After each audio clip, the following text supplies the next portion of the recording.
আসসালামু আলাইকুম রহমতুল্লাহি ওবরকাতুহু। সম্মানিত দর্শক, এবারের বিএনপি সরকার ক্ষমতায় আসার পর সম্ভবত আকাশের যে বর্ষণ, রহমতের বর্ষণ, এটি বুমেরাং হয়ে পড়েছে। অনেকগুলো সমস্যা আমাদের দেশে চলমান ছিল। সেই সমস্যাগুলো অতীতে যে কোনো সময়ের চেয়ে বেড়ে গেছে। বিএনপি ক্ষমতা গ্রহণ করার সঙ্গে সঙ্গে দেশে এবং দেশের বাইরে অনেকগুলো সমস্যা মারাত্মকভাবে মাথাচাড়া দিয়ে উঠেছে। একই সঙ্গে যে সকল সম্ভাবনা আমাদের দেশে ছিল, সেই সম্ভাবনার দ্বারগুলো যাকে বলা হয় ক্রমশ বন্ধ হয়ে যাচ্ছে। ফলে এই সরকারের পক্ষে দেশ চালানো, পরিস্থিতি সামাল দেওয়া এবং পূর্ণ মেয়াদে অর্থাৎ ৫ বছরের জন্য তারা যে যাকে বলা হয় ক্ষমতা নিয়েছে, এই ৫ বছর পূর্ণ মেয়াদে ক্ষমতা পরিচালনা করা বলতে গেলে একেবারে অসম্ভব হয়ে পড়েছে। যদি আওয়ামী লীগ কিচ্ছু না করে, শুধু ঘরে বসে থাকে, জামাত কিচ্ছু করবে না, শুধুমাত্র তাবলীগ করবে, নামাজ কালাম করবে, হজ করবে, উমরা করবে এবং সংসদে গিয়ে সারাদিন শুধু স্বাধীনতার ঘোষক শহীদ প্রেসিডেন্ট জিয়াউর রহমান তিনিই সব, তার পুত্র জনাব তারেক রহমান সাহেব তিনিই সব, এবং তাকে যদি উত্তর কোরিয়ার প্রেসিডেন্ট বা নেতা কিম জং ইলের মতো দেশের সব মানুষ সমর্থন করতে থাকে, তারপরও যে সমস্যাগুলো দেখা দিয়েছে এর একটা সমস্যাও সমাধান হবে না। পৃথিবীতে এই মিরাকেল কখনো ঘটেনি। যেমন ধরুন, ১ নম্বরে বলছি, আমাদের যে বৈদেশিক ঋণ, এখন এই যে ঋণের পরিমাণ বলা হচ্ছে ২৩ লাখ কোটি টাকা। আবার বলছি, ২৩ লাখ কোটি টাকা। এটা আপনার মনে আছে যে ইউনূস জামানাতে যে বাণিজ্যমন্ত্রী ছিলেন বশির, তিনি এই তথ্যটা দিয়ে গেছিলেন যে শেখ হাসিনার জামানাতে এটা নাকি ২ লক্ষ কোটি টাকা ছিল, এটা ২৩ লক্ষ কোটি টাকা হয়ে গেল। কিভাবে হয়ে গেল এটা আমরা জানি না, কিন্তু ২৩ লক্ষ কোটি টাকা এখন বৈদেশিক ঋণ। এই ঋণের তো একটা কিস্তি দিতে হবে। এখন এটা কি বৈদেশিক ঋণ না দেশি ঋণ? আমরা তো বৈদেশিক ঋণ বলতে জানি ধরেন ১,১২,০০০, মানে $১১২ বিলিয়ন। আমাদের যখন রিজার্ভ তার প্রায় ৩ গুণ আমরা বৈদেশিক ঋণ আছি। তো সেটাকে আপনি মাল্টিপল করেন, কত লক্ষ কোটি টাকা হয়। যদি ১১২ টাকা করে ধরেন বা ১১৩ টাকা করে ডলার ধরেন, তাহলে কত আসে? যেটা সরাসরি আসলে বিদেশি ঋণ বিভিন্ন জনের কাছ থেকে নেওয়া হয়েছে সরকারের পক্ষ থেকে। এর বাইরে প্রায় ১২ থেকে ১৫ বা $২০ বিলিয়ন, যেটা হচ্ছে প্রাইভেট লোন। বিভিন্ন প্রাইভেট কোম্পানি তারা বিদেশের বিভিন্ন ব্যাংক থেকে ডলারের লোন নিয়েছে এবং সেগুলো পেমেন্ট করার ব্যাপারে রাষ্ট্রকে গ্যারান্টি দিতে হয়েছে। তো ওই যে আগে বললাম যে $১১৫ বিলিয়ন যেটা সরাসরি রাষ্ট্রীয় ঋণ, তার সাথে আবার প্রাইভেট এই ঋণগুলো আছে। এর বাইরে সরকার স্থানীয় ব্যাংক থেকে, বাংলাদেশ ব্যাংক থেকে, কমার্শিয়াল ব্যাংক থেকে বন্ড ছেড়ে যে ঋণ নিয়েছে, এখন এই সব মিলিয়ে আসলে কত টাকা হয় আমরা জানি না। ওই যে মন্ত্রী বলেছেন ২৩ লক্ষ কোটি টাকা, আমরা এখন এই ২৩ লক্ষ কোটি টাকারই নাচ্ছি। এর মধ্যে বিদেশি কত, দেশি কত, এগুলোর কোনো ব্রেকডাউন আমাদের কাছে নেই। এখন এই যে ২৩ লক্ষ কোটি টাকা, এটার তো একটা পেমেন্ট শিডিউল আছে। এটা আপনি বাংলাদেশ থেকে নেন বা বিদেশ থেকে নেন, এটা আপনাকে পরিশোধ করতে হবে। যখনই আপনি পরিশোধ বন্ধ করে দিবেন বা কোনো রকম সমস্যা হবে, আপনাকে নিজেকে দেউলিয়া ঘোষণা করতে হবে, রাষ্ট্রকে দেউলিয়া ঘোষণা করতে হবে। তো সেটা যে আমাদের এশিয়াতে এটা হয়নি। ইউরোপে ধরেন গ্রিস কয়েকবার দেউলিয়া হয়েছে, স্পেন কয়েকবার হয়েছে, ইটালি হয়েছে। তো ওদের মানে বন্ধু রাষ্ট্রগুলো তাদেরকে এগিয়ে এসেছে সাহায্য করার জন্য। আমরা দেউলিয়া হয়ে গেলে কেউ আমাদেরকে একটা পয়সা দেবে না। এই সমস্যা আপনি কিভাবে সমাধান করবেন? মানে তারেক জিয়া বলেন, যা কিছু বলেন, তাকে তো এই অর্থনৈতিক বিষয়গুলো আপনি মানে যদি ধরেন বিএনপির যারা লোকজন আছে, সবচেয়ে ভালো যে এক্সপার্ট বিএনপির মধ্যে ধরেন ২ জন লোক, আমির খসরু মাহমুদ চৌধুরী অর্থমন্ত্রী। গিয়ে দেখেন তো সে একটা ভালো ব্যবসা প্রতিষ্ঠান চালাতে পারছে কিনা, তার একটা যাকে বলা হয় অর্থনৈতিক প্রতিষ্ঠান আছে, সেটা লাভজনক কিনা। তো যে তার নিজের প্রতিষ্ঠানটাকে দায় দেনামুক্ত করতে পারেনি, সে কি করে দেশমুক্ত করবে? আচ্ছা, এরপরে ধরুন বর্তমান বাংলাদেশ ব্যাংকের গভর্নর, তিনি নিজে একটা সোয়েটার ফ্যাক্টরি চালিয়েছেন এবং সেখানে ৮৭ না ৮৮ কোটি টাকা তার খেলাফি ঋণ। তিনি কি করে বাংলাদেশ ব্যাংক চালাবেন? এরপরে সালাউদ্দিন সাহেব আছেন স্বরাষ্ট্রমন্ত্রী, তার কি কোনো কোম্পানি আছে, ব্যবসা আছে, বাণিজ্য আছে, বা কোনো গ্রুপ অফ কোম্পানিজ আছে যেটাকে তিনি দেখাতে পারেন যে আমি এই ২০ বছর ব্যবসা বাণিজ্য করে সরকারকে ১,০০০ কোটি টাকা দিয়েছি, নিজে লাভ করেছি, বাড়ি গাড়ি এগুলো করেছি, I have the experience. Even প্রধানমন্ত্রী, তিনিও তো ব্যবসা শুরু করেছিলেন, ওয়ান কম্পোজিট করেছিলেন, ডান্ডি সে ডাইং করেছিলেন, তারপরে কোকো সাহেবের নামে যে কোকো লঞ্চ ১, ২, ৩, ৪ করেছেন। একটা প্রজেক্ট ভায়াবল হয়েছে, টিকে আছে, লাভজনক আছে, আপনি দেখান তো। মানে টাকা উপার্জন তো এত সোজা না। আমি যেখানে ব্যক্তিগতভাবে একটা দোকান চালাতে পারছি না, ব্যবসা বাণিজ্য চালাতে পারছি না, লাভজনক করতে পারছি না, সেখানে একটা রাষ্ট্রকে আমি কি করে মিরাকেলি এটাকে লাভবান করব? এটা কখনো হয় না। অর্থনীতির একটা ভাষা আছে, আপনাকে ব্যবসা জানতে হবে, রাষ্ট্র পরিচালনা করতে টাকা আসবে কোত্থেকে।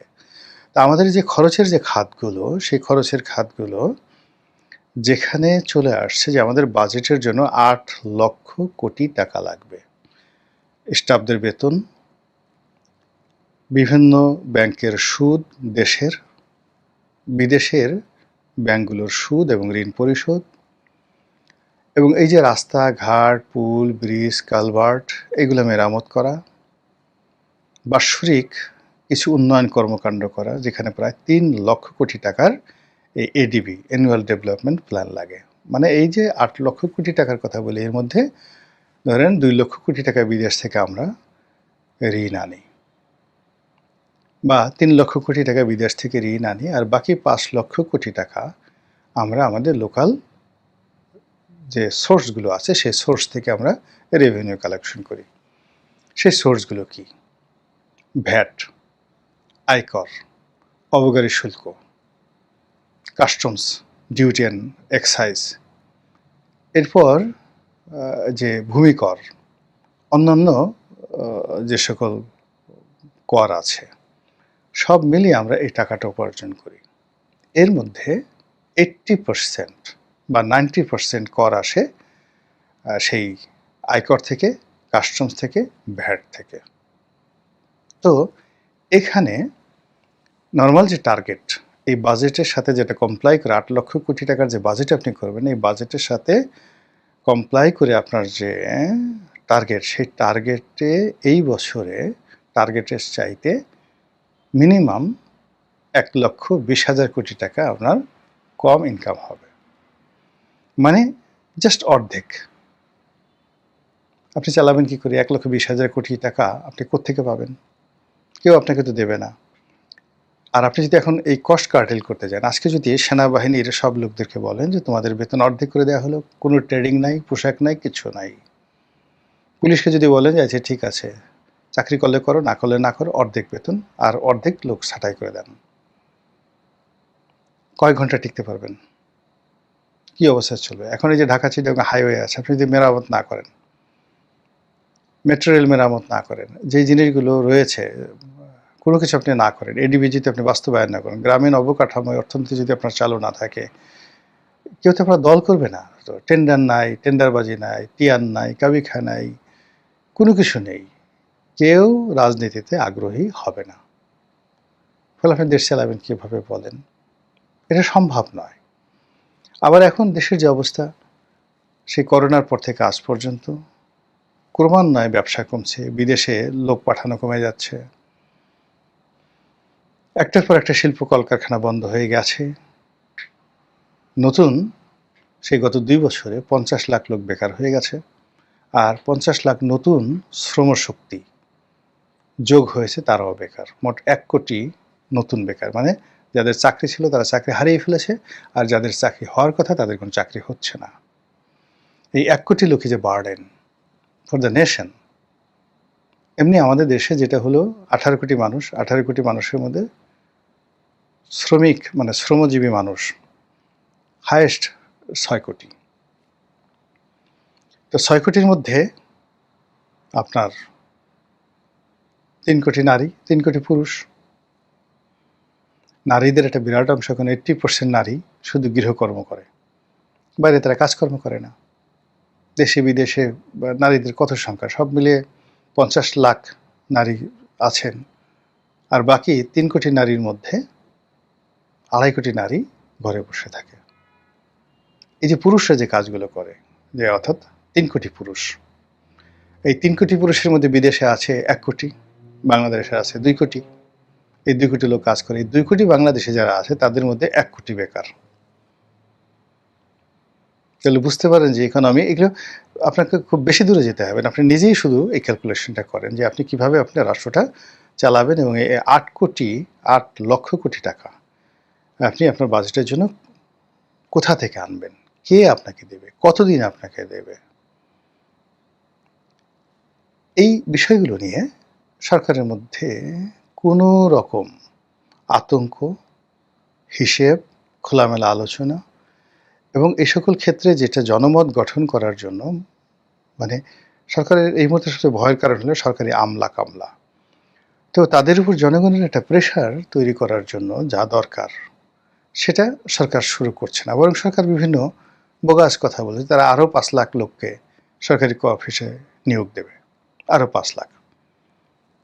এদিকে প্রাথমিক শিক্ষকদেরকে নিয়োগ দেওয়া হয়েছে সম্ভবত ইউনূস সাহেবের জামানাতে, যাদেরকে এখন পর্যন্ত নিয়োগপত্র দেওয়া হয়নি। এরা এখন এসে এই শাহবাগ ঘেরাও করে সেখানে আন্দোলন তারা করছে।